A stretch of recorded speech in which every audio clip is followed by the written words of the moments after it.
Everyone நாங்கள் ஜெஃப்னாலேருந்து south side ஸ்ரீலங்காவுக்கு 5 days trip வந்து plan பண்ணியிருந்தோம். ஸோ ஃபர்ஸ்ட் டே நாங்கள் மடு ரிவருக்கு போகிறதா பிளான் பண்ணியிருந்தோம். போகிற வழியில் முருகண்டி பிள்ளையார் கோயிலில் நின்று அங்கே பிள்ளையாரையும் கும்பிட்டுட்டு அப்படியே அங்கே 2 ஜானை பார்க் பண்ணியிருந்தது. ஸோ அந்த 2 ஜானைக்கும் கையை காட்டிட்டு அங்கோட ஜேர்னியை நாங்கள் முருகண்டி பிள்ளையார்லேருந்து திருப்பி ஸ்டார்ட் பண்ணியிருந்தோம். மடு ரிவருக்கு நாங்கள் ரீச் ஆனதும் அங்கே மடு ரிவருக்குள்ளே போகிறதுக்கு நாங்கள் கணக்கு போர்டிங் சர்வீஸ் இருக்குது. ஸோ அதில் ஒரு போர்டிங் சர்வீஸை நாங்கள் யூஸ் பண்ணோம். ஸோ அவங்க போட்டில் நாங்கள் மடு ரிவருக்குள்ளே இறங்கினோம்.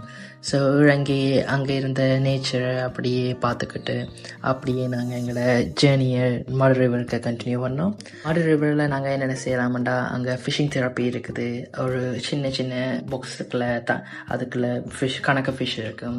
அது எங்களோட டெட் ஸ்கின் அண்ட் எங்களோட ஸ்கின்ல ஏதாவது டர்ட் எது இருந்தால் அது வந்து அதாவது அதை சாப்பிடும்.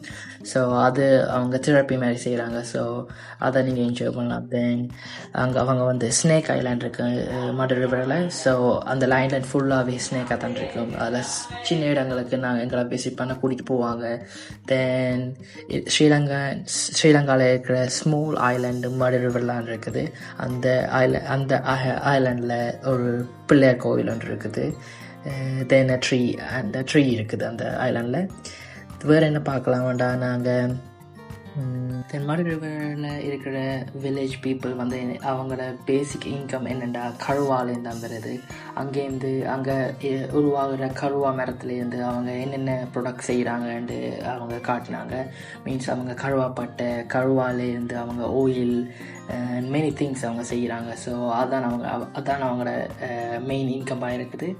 ஸோ அதையும் பார்த்துட்டு அப்படியே அங்கே மடு ரிவரில் ஒரு சைட் ஐலாண்டில் விஹாரை ஒன்று இருக்குது. ஸோ அதையும் பார்த்துட்டு நாங்கள் அப்படியே மடு ரிவர்லேருந்து நாங்கள் வெளியில் வந்தோம்.